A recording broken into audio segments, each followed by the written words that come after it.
Hello guys, আজকে pasta রান্না হবে। তাই প্রথমে পাস্তাটা ঢেলে আও পরে গেল, আবার উঠিয়ে নেব।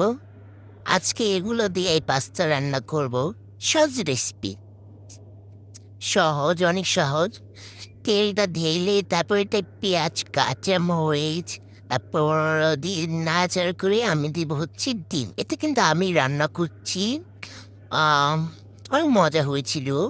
এইটা হচ্ছে মশলা, তারপর হচ্ছে ম্যাগি মশলা, মানে মশলা দিয়েছি। তারপর হচ্ছে টমেটো, তারপর পাস্তাটা দিয়ে দিয়েছি।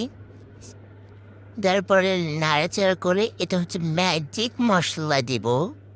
আর হচ্ছে এটা কি যেন মনে নেই, তো কিন্তু অনেক সুন্দর ছিল। তারপর হচ্ছে উপর দিয়ে ছিটিয়ে দেব ধনিয়া পাতা। তো অনেক অনেক মজা হয়েছে।